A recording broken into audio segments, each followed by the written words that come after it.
wanita menawarkan dirinya kepada laki-laki yang saleh, yang bertakwa kepada Allah SWT dan berakhlak mulia. Sebagaimana hadis Anas, bahwasanya salah seorang sahabi yang menawarkan diri kepada Rasulullah SAW, ya Rasulullah, alaka bi hajah, ya Rasulullah, apakah engkau mau menikahi aku? Ya. Berkata anak perempuan Anas, ma'aqal hayaha wasawata. Kok enggak ada malu ya? Kok enggak malu, kata anak Anas. Maka berkata Anas, ya khairun mink, ketahuilah yang menawarkan diri dia kepada Rasul, dia lebih baik daripada kamu. Dia lebih baik kepada kamu. Raghibatin nabi fa'aradat alaihi nafsaha. Dia berhasrat, dia ingin dinikahi oleh Rasulullah SAW, dia nawarkan dirinya. Maka dari sini Imam Bukhari mengatakan secara umum bab bolehnya seorang wanita menawarkan dirinya kepada laki-laki yang saleh untuk dinikahi. Baik. InsyaAllah kita akan lanjutkan pada pertemuan yang akan datang dalam pembahasan berikutnya. Kita jawab pertanyaan yang Bismillahirrahmanirrahim.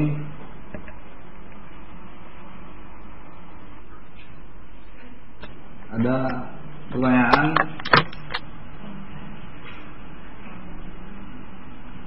Jadi ada seorang awak mendengarkan CD, khususnya tidak diwajibkan nazar ditemani oleh mahram berdasarkan hadis Jabir bin Abdullah, yaitu boleh ditemani oleh ummahat atau perempuan yang lain, ya misal perempuan lain misalnya, selama tidak terjadi fitnah atau khalwat, dan diusahakan hanya laki-laki dan perempuan itu saja yang melihat. Tidak sah. Rasulullah SAW bersabda, la yakhluwanna rajulun bimra'atin illa ma'adi mahram. Janganlah seorang di antara kalian berkhalwat, berdua-duaan, kecuali di situ ada mahramnya. Ya. Dikatakan oleh Imam Nawawi rahimahullah taala, mahram di sini boleh dua. Maksudnya boleh dua, boleh dari pihak laki-laki, boleh dari pihak perempuan. Ya. Yang penting tidak terjadi landasan khalwat. Ya. Jumhur ulama mengatakan bahwasanya tidak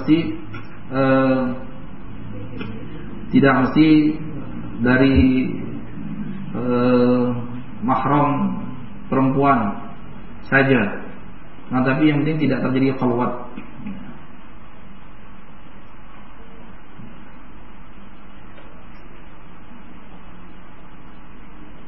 Kalau si perempuannya ridho tapi walinya tidak, karena pemahamannya tidak sesuai, apakah nazar tetap dilanjutkan?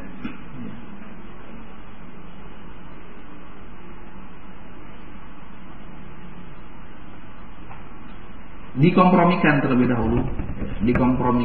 dahulu, ya, dibahas kenapa, apa bentuk tidak cocokan, mungkin karena kelancangan, ya. Apalagi seperti keadaan Indonesia itu, nggak apa-apa kita menghormati adat-adat tertentu selama tidak bertentangan dengan syariat, ya. Kita menjaga adat selama tidak bertentangan dengan syariat, ya. Tata krama, sopan santun, kemudian prosedur-prosedur yang berlaku di masyarakat ini perhatikan. Alhamdulillah. Ya, gitu maksudnya. Jangan main selonong aja. Ya. Tata krama, sopan santun, adat istiadat ini juga diperhatikan. Ya, mungkin dia tidak suka karena sesuatu perkara ini dikompromikan terlebih dahulu. Biasa kalau cuma karena kesalahpahaman, ini kan karena pemahaman tidak sesuai, kan berarti cuma ada kesalahpahaman. Ya, kesalahpahaman. Ya. Terlebih dahulu lebih baik dikompromikan, dibicarakan sebaik-baiknya. Ya. Kemudian diambil solusi yang terbaik.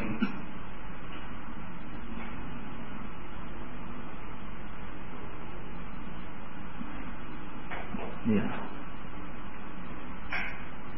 Kalau setelah nazar ada ketertarikan, keputusannya untuk lanjut, diutarakan saat itu juga atau besok-besok, boleh saat itu juga. Ya. setelah nazar tertarik, bilang sama bapaknya, Pak tolong nikahin saya hari ini, boleh. Akad nikah sah, ada saksi, ada wali, sudah selesai. Walimah boleh besok, boleh minggu depan, boleh 3 hari yang akan datang, nggak jadi masalah. Ya. Atau kalau mau ditunda besok-besok juga silakan. Saya mau istikharah dulu, silakan, nggak jadi masalah. Kalau setelah nazar tidak ada ketertarikan, bilang ke ikhwannya bagaimana? Ya dibilangin. Kalau tidak sanggup bilang sendiri, pakai perantara.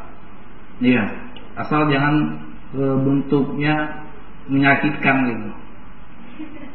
Iya, tidak tertarik dengan cara yang sopan menyampaikannya. Iya, kasih isyarat. Kelihatannya saya mungkin dengan bahasa yang sehalus mungkin. Walau seperti apa modelnya, yang penting dengan bahasa yang sehalus mungkin yang tidak menyakiti perasaan ikhwannya. Ya, tapi harus dikasih tahu. Ya, harus dikasih tahu supaya ikhwannya tidak terus berharap. Ya. Bagaimana dengan hadis menikahlah agar sempurna agamamu? Faedahnya apa saja? Faedahnya ini sudah banyak kita bawakan di awal bab nikah. Hikmah-hikmah nikah banyak sekali kita bawakan. Insya Allah bisa dilihat, bisa diulangi, bisa didengarkan kembali kajian-kajian yang di awal. Ya, kita sebutkan banyak sekali hikmah-hikmah dan faedah-faedah dari menikah. Di antaranya beribadah kepada Allah SWT. Ya. Di antaranya menghasilkan keturunan yang soleh dan soleha. Di antaranya untuk menjaga diri dari perkara yang diharamkan oleh Allah SWT. Ya. Banyak di situ bisa diulangi kembali, bisa dilihat kembali kajian yang awal.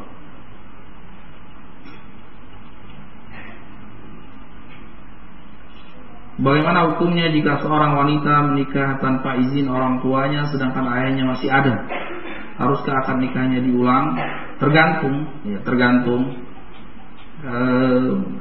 Kalau tanpa kompromi lagi sama orang tuanya, maka nikahnya batil. Rasulullah SAW bersabda, la nikah illa biwali. Tidak boleh menikah kecuali dengan wali. Ya. Nah, tapi kalau sudah ditempuh jalan berbicara baik-baik dengan walinya, kemudian walinya tidak jelas dalam memberikan atau dalam melarang, ya. Ya, seperti ini dengan pertimbangan-pertimbangan syariat boleh mengajukan ke hakim, ya, dan hakim menikahkannya. Rasulullah SAW bersabda, fa istajaru fasultan waliyu man la waliyalah. Kalau sekiranya ada terjadi persengketaan, ya, antara kedua belah pihak, maka sultan hakim itu bisa menjadi wali yang tidak ada walinya. Nah, tapi harus ada prosedurnya, harus ada tata caranya, ya, jangan langsung pergi ke hakim, tapi harus ada tata cara yang terlebih dahulu. Ya. Minta izin sama orang tuanya, bicara baik-baik, kasih argumen, kasih alasan, ya. Atau kalau perlu melibatkan pihak yang ketiga, ya, mungkin pamannya, mungkin orang yang dianggap berilmu, supaya bisa memberikan penjelasan. Kadang-kadang ketidaksetujuan orang tua atau orang tua tidak memberikan izin karena si anak tidak bisa memberikan argumen yang bisa dipandang baik oleh orang tuanya. Kalau sekiranya bisa memberikan argumen yang sebaik mungkin, insya Allah orang tua juga kepingin kebaikan untuk anaknya. Iya. Jadi haruskah akadnya nikahnya diulang? Maka saya bilang tadi dirinci. Ya, dirinci, tidak semuanya diulang. Ada kasus-kasus tertentu dia sah apabila sudah ketemu yang akhlaknya bagus, sudah ketemu, sudah saling cocok, kemudian masalahnya besar kalau menikah, kemudian madaratnya besar kalau tidak menikah, kemudian diserahkan ke hakim dan hakim akan mempelajari, ya, hakim kemudian hakim akan minta pertanggungjawaban dari kedua orang tuanya, dari pihak walinya. Kalau tidak, hakim akan memutuskan untuk menikahkan. Seperti ini sah nikahnya, walaupun walinya hakim. Tapi kalau nggak ada angin, nggak ada hujan, tahu-tahu langsung pergi ke hakim, wah ini tidak sah. Iya.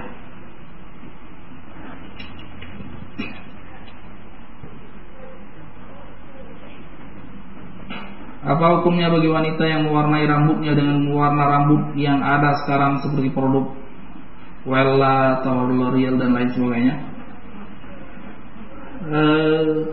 Mewarnai rambut disebutkan oleh Syekh Al-Fauzan hafizahullah taala dalam kitabnya Tanbihat al-Ahkam Takhtas bil Mu'minat, bahwasanya dia dalam kitabnya yang berkaitan dengan hukum-hukum yang berkaitan tentang wanita mukminah muslimah, mewarnai rambut itu bagi orang yang sudah keluar uban, ya, sudah keluar uban, kemudian dianjurkan untuk merubah warnanya selain warna hitam. Ada warna hitam haram. Demikian juga dikatakan Syekh Fauzan bahwasanya apabila rambutnya sudah masih hitam, masih bagus, kemudian dia rubah dengan warna-warna lain, ini tidak dibenarkan. Karena di situ ada bentuk pertama menyerupai orang kafir, yang ini haram hukumnya, man tasyabbaha biqaumin fahuwa, barang siapa menyerupai suatu kaum maka dia akan termasuk ke dalam golongannya. Atau yang tidak menyerupai orang-orang yang fasik. Fasiqah itu yang pertama. Yang kedua, di situ ada bentuk pengelabuan atau bentuk merubah ciptaan Allah Subhanahu wa taala dengan warnanya. Terus kalau memang terpaksa untuk ngasih warna rambut yang seperti warna henna, ya. Henna itu cenderung kemerah-merahan, atau pirang. Kemudian tidak bisa tembus air, ya. Karena nanti untuk wudu, untuk mandi junub harus kena airnya, harus kena air. Bolehkah berhias untuk menyenangkan suami dengan mengkeriting rambut? Keriting sementara boleh. Disebutkan oleh ulama fatwanya tentang bolehnya. Asal dengan bentuk-bentuk yang tidak tersyabuh kepada menyerupai orang-orang kafir.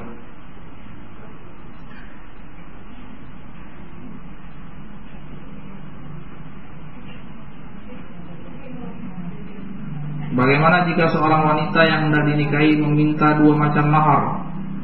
Yang pertama sejumlah emas yang wajar, yang wajar, karena memang dari sisi materi laki-laki harus mampu untuk memberikan, insya-Allah. Yang kedua, satu buah kitab tauhid untuk dipelajari lalu dipahami oleh laki-laki tersebut dan kemudian untuk diajarkan kepada orang tersebut. Insya Allah bagus, nggak apa-apa.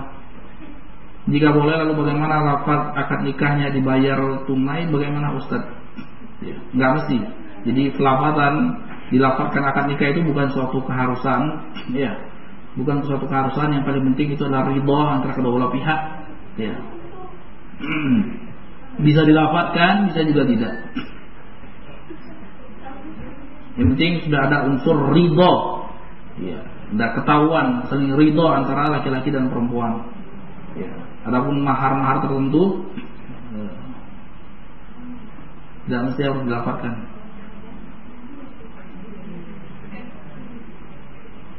Bisa aja si yang menikahkan bapaknya misalnya, saya nikahkan kamu dengan mahar 100 gram misalnya, kemudian satu buah kitab tauhid, ya. Sudah cukup itu.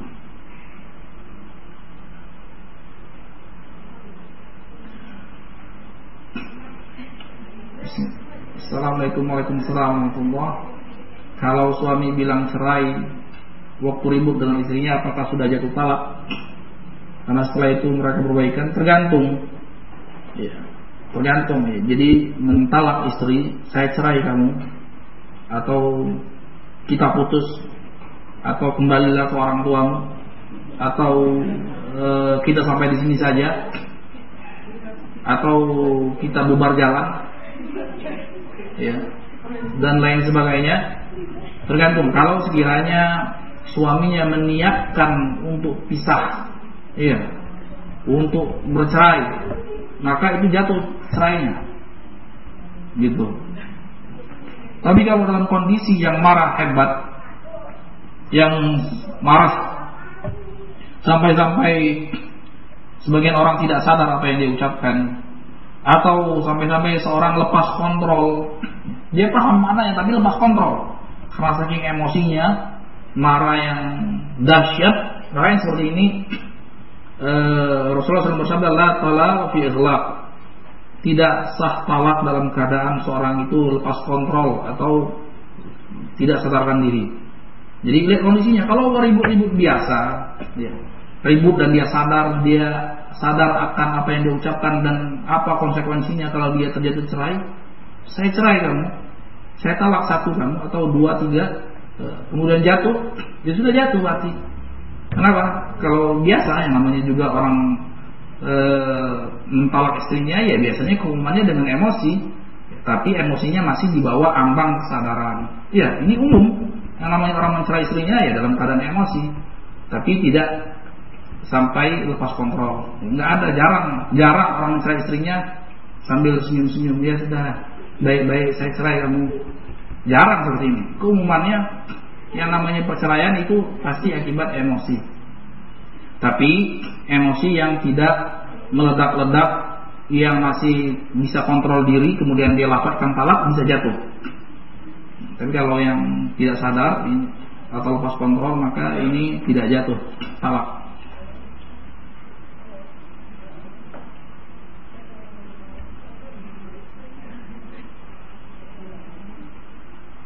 Apakah benar menikah sebaiknya dengan satu kufu golongan sederajat? Adakah hadisnya? Disebutkan oleh ulama permasalahan seperti ini, dan insya Allah nanti akan kita bahas secara rinci pada pertemuan yang akan datang masalah kufu. Jadi itu bukan syarat sahnya suatu nikah. Ya, misalnya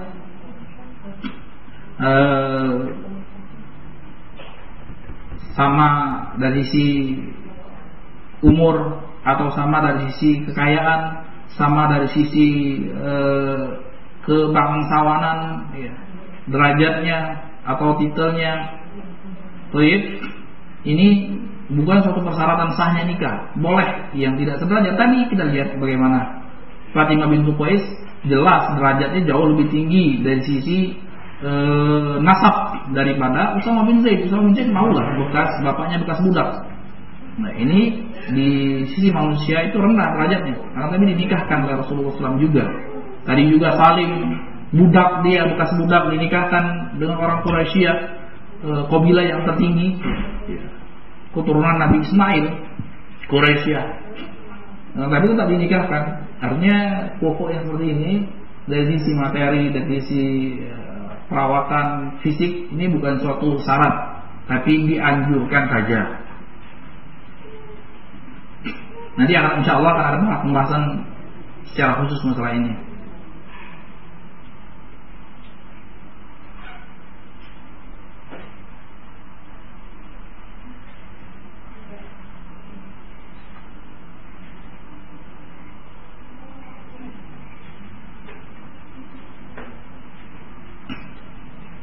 Tadi dikatakan jika menikahi seorang ia yang cerdas akalnya, apakah berarti dengan anjuran seperti itu orang-orang yang terbelakang kesempatan nikahnya jadi lebih sedikit? Karena orang pasti akan lebih mengikuti anjuran tersebut. Ya, cari yang selevel. Nasihat yang baik untuk orang-orang yang memiliki kurang tersebut agar tidak berkecil hati. Insya Allah Allah akan diberikan. Allah SWT berfirman dalam Al-Quran, وَمَنْ يَتَّقِ اللَّهَ يَجْعَلْ لَهُ مَخْرَجًا. Barang siapa yang bertakwa kepada Allah SWT, Allah kasihkan solusi yang terbaik. Kuncinya ada pada takwa. Iya, Allah SWT berfirman, "Wa may yatawakkal 'ala Allah fa hasbuh." Barang siapa yang bertawakal, benar-benar tawakal kepada Allah SWT, maka Allah akan memberikan kecukupan baginya. Semuanya apa Allah SWT akan penuhi. Semuanya Allah SWT akan jamin dengan takwa dan tawakal kepada Allah Subhanahu wa taala. Baik, tentunya ini maksudnya bukan orang yang sekedar kurang cerdas. Kalau yang standar cerdasnya relatif kan. Kalau ingin yang IQ-nya semuanya di atas 150 ya sedikit. Paling tidak jangan idiot lah. Jangan di bawah 50 lah IQ-nya. Yang tidak bego-bego banget lah istilahnya.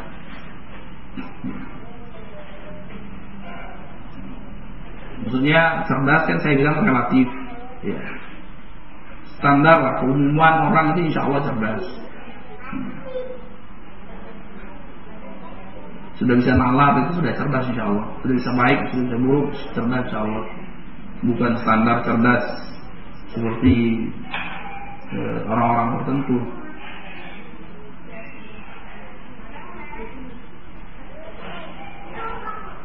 Apa diperbolehkan nazar jika keduanya atau salah satu pihak belum puas dengan informasi yang didapatkan? Saya ulangi, apakah diperbolehkan nazar jika keduanya atau salah satu pihak belum puas dengan informasi yang didapatkan? Maksudnya kurang jelas saya.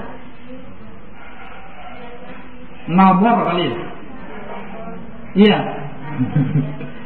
Nazar, saya ulangi kalau gitu. Saya baca nazar. Ya, apakah diperbolehkan nazar? Ya, jika keduanya atau salah satu pihak belum puas dengan informasi yang didapatkan. Iya, siapa yang ingin nikah, sudah ada azam untuk menikah, ya disarankan untuk nazar supaya lebih mantap. Ya, supaya lebih mantap nazar ya.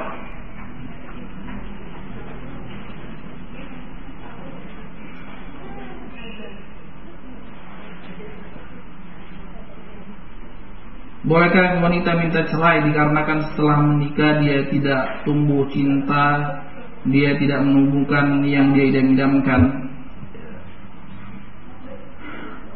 Kalau ternyata berdasarkan pertimbangan syariat, dia bisa mengantarkan dia untuk tidak berbakti kepada suaminya, mengantarkan dia untuk dia tidak taat kepada suaminya, atau bisa menimbulkan madarat yang lebih besar, maka disyariatkan untuk khulu, minta cerai.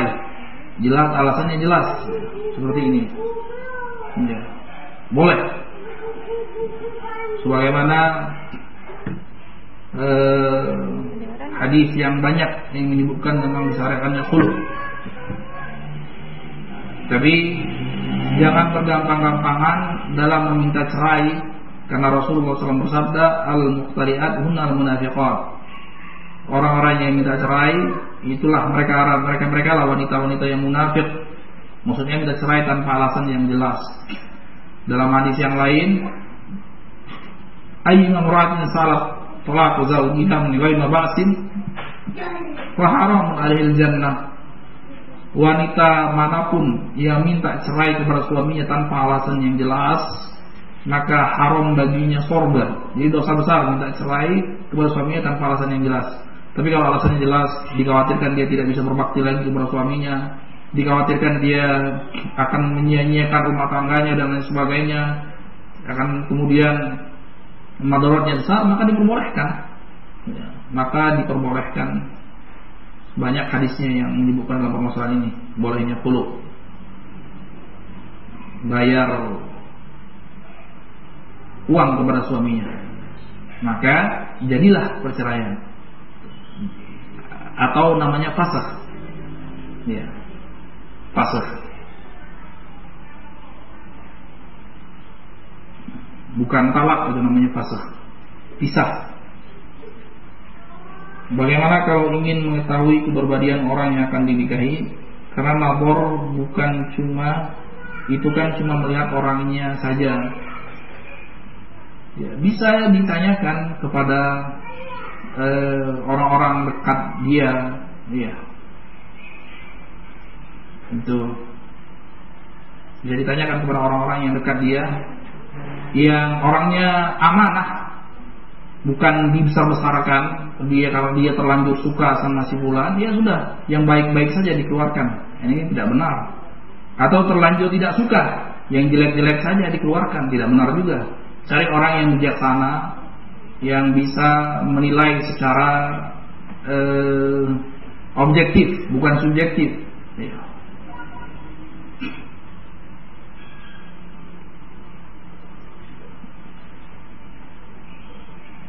Untuk mengetahui bahwa wanita itu penyayang bagaimana? Sebab penyayang itu kadang-kadang muncul dan tidak muncul setelah mempunyai anak. Atau gimana untuk mengetes kecerdasannya? Penyayang sudah kelihatan Biasanya sebelum muncul anak pun udah kelihatan ya, jiwa penyayang kepada anak-anak, kepada teman-temannya. Ini kelihatan kan orang penyayang, tapi ada kelihatan orang cuek ya. Ada orang sakit keras di sisinya juga dia tidak peduli. Ini bukan penyayang namanya. Tapi dia care, perhatian sama teman-temannya, sayang sama teman-temannya, sayang sama adik-adiknya, keponakannya, ini sudah kelihatan. Nggak mesti harus keluar anak dulu. Atau gimana untuk mengetes kecerdasannya? Diajak dialog sudah kelihatan. Diajak dialog sudah kelihatan. Iya. Jadi orang bicara ke utara, dia nggak bicara ke selatan. Iya. Artinya nyambung.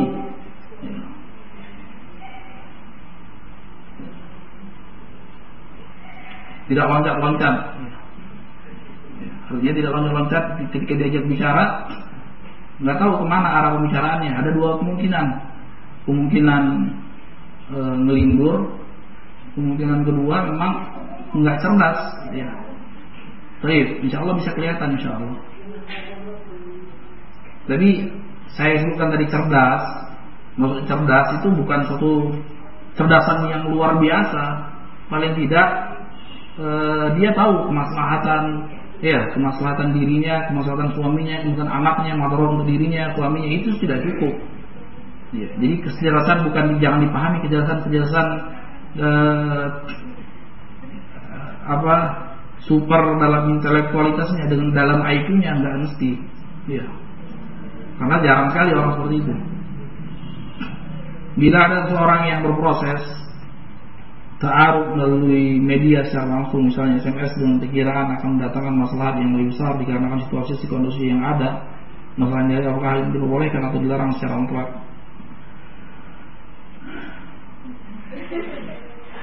Kalau sekiranya bisa menimbulkan kemaslahatan, ya, insya Allah hukum asalnya mubah-mubah saja. Tapi kalau dikhawatirkan bisa menggiring kepada fitnah, sudah menimbulkan gairah syahwat dan lain sebagainya, maka ini haram. Dan semua orang tahu ukuran diri masing-masing. Ya.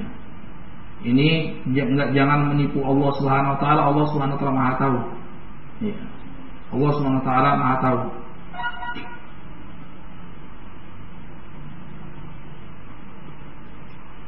Bila ada wanita ta'aruf dengan laki-laki dan keduanya telah sama-sama cocok dan serius melanjutkan langkah pernikahan namun belum sampai khitbah, dikarenakan wali wanita tidak setuju, apa yang sebaiknya dilakukan oleh mereka berdua? Ya, bertakwa kepada Allah Subhanahu wa taala. Allah kasih jalan keluar. Wa may yattaqillah yaj'allahu makhraja. Pasti. Barang siapa bertawakal kepada Allah Subhanahu wa taala, Allah kasih jalan keluar. Iya. Itu pasti.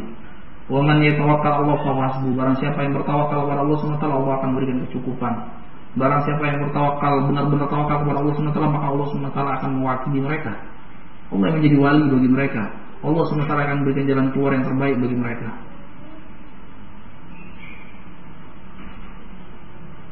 Ya. Sedang ya, tadi itu juga takwa, kemudian klarifikasi. Seringkali pengalaman itu cuma karena salah paham. Sedang masalah alasan wali tersebut sebenarnya bisa diselesaikan oleh laki-laki tersebut, insya Allah hanya waswas, apalagi cuma sekedar was-was. Ya. Perlu diketahui keluarga kedua belah pihak telah sama-sama setuju, hanya bermasalah di perizinan dari wali wanitanya hingga proses tersebut berlarut-larut lamanya. Jika diputuskan mundur, pihak laki-laki keberatan dan tidak setuju. Mau nasihatnya? Ya seperti tadi. Nasihat yang saya sampaikan supaya mereka bertakwa kepada Allah Subhanahu wa taala, kemudian berusaha sebisa mungkin untuk mengklarifikasi, mengkompromikan, melibatkan pihak-pihak lain ya, yang dianggap bisa menyelesaikan permasalahan. Ya, itu tidak apa-apa melibatkan pihak yang lain yang kira-kira bisa dijadikan penengah dalam permasalahan ini, yang bisa didengar oleh kedua belah pihak. Ya, ditempuh seperti itu. Kalau memang sekiranya madaratnya besar, kalau keduanya tidak menikah, ya, madaratnya besar, ini bisa dilemparkan ke hakim dan nanti hakim akan mempelajari kasusnya. Bisa nanti kedua orang tuanya dipanggil, pihak wali dari perempuan dipanggil, kemudian dikasihkan arahan-arahan, dan mudah-mudahan tidak sampai seperti itu.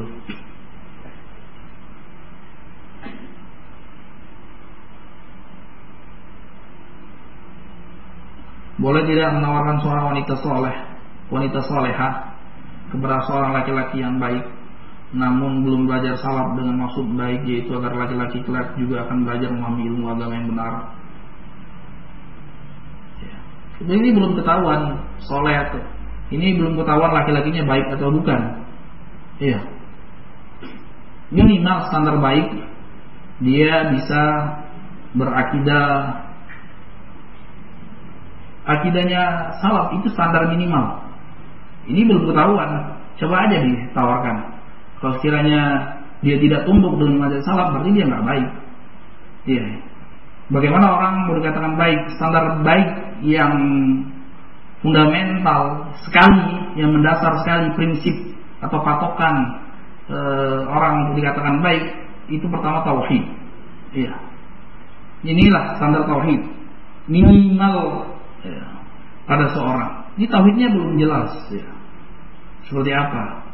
Bagaimana dia mengimani Al-Quran, hadis Rasulullah SAW, bagaimana dia beribadah kepada Allah SWT. Inilah landasan seorang untuk dikatakan baik, ya. Dia sudah kenal Allah SWT, dia tahu bagaimana tidak terjerumus kepada syirik.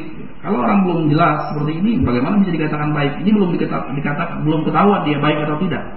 Ya, paling tidak dia sudah mentauhidkan Allah SWT, tidak menyerahkan peribadahan kepada selain Allah SWT, bisa ikhlas dalam segalanya.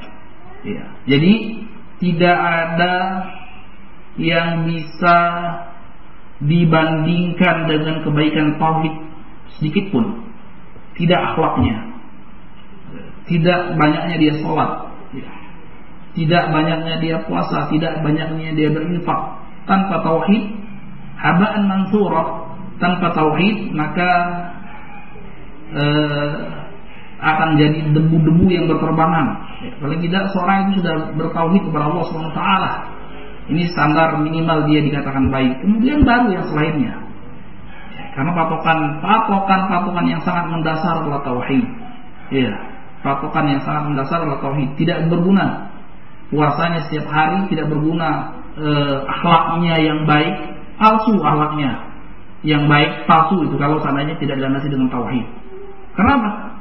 Di hadapan Allah SWT tidak ada apa-apanya. Ya, mungkin dia berinfak dengan infak sebesar gunung emas, tapi tanpa tauhid tidak akan dilihat, dipandang sebelah mata, sama sekali tidak dinilai sama Allah SWT. Janah ba'udah, sebagai disebutkan dalam hadis, sebelah ekor nyamuk, ya. Walaupun mungkin kelihatannya akhlaknya bagus, mungkin sholatnya, ibadahnya bagus, tapi tauhidnya tidak jelas. Makanya seperti ini belum bisa dikatakan dia laki-laki yang baik, ya. Karena fondasi keislaman seorang itu adalah tauhid kepada Allah Subhanahu wa taala. Ya. Makanya sebagaimana pertemuan yang terlalu kita bahas bahwasanya prioritas dakwanya para nabi itu adalah tauhid. Prioritas dakwanya Rasul sallallahu alaihi wasallam adalah tauhid. Prioritas dakwanya semua ulama Ahlussunnah, sahabat, semua ulama sunnah adalah tauhid. Mendahulukan tauhid dibandingkan yang lainnya. Ya. Karena tidak ada yang lainnya apapun juga tanpa tauhid. Ya. Bukan berarti jangan disalahpahami bahwasanya seorang tidak boleh mengajarkan selain perkara tauhid, bukan. Ya. Tidak ada ulama yang berpendapat seperti itu, tapi ulama mengatakan prioritas, target utama. Iya, ini. Bisa aja belajar kita menikah masuk ke dalamnya tauhid. Seperti ini, sekarang kita masuk tauhid. Bisa saja perkara sholat masuk ke dalamnya tauhid. Jadi yang jangan dipahami tidak boleh, tapi prioritas, ya. Semua ulama mengatakan prioritas. Ya. Semua ulama mengatakan mengutamakan. Ya. Tidak ada ulama yang mengatakan tidak boleh. Ya. Artinya ini harus dipahami, jangan salah paham terus. Ya. Jadi maksudnya mendahulukan tauhid, maksudnya perkataan Rasulullah ketika mengutus Mu'adz, "Falyakun awwala ma tad'uhum ilaihi syahadatu la ilaha illallah." Jadikanlah pertama kali dalam engkau mendakwahkan itu adalah tauhid, kata Rasulullah kepada Mu'adz. Ya. Sebelum sholat, sebelum zakat, sebelum yang lain sebagainya. Maksudnya prioritas. Iya, target utama. Jangan memburu target selain itu sebelum sampai prioritasnya. Ya. Tapi boleh seorang berdakwah dari sisi yang lain, tapi target utamanya tetap tauhid. Masuk dari akhlak, target utamanya tauhid. Masuk dari fikih, target utamanya tauhid.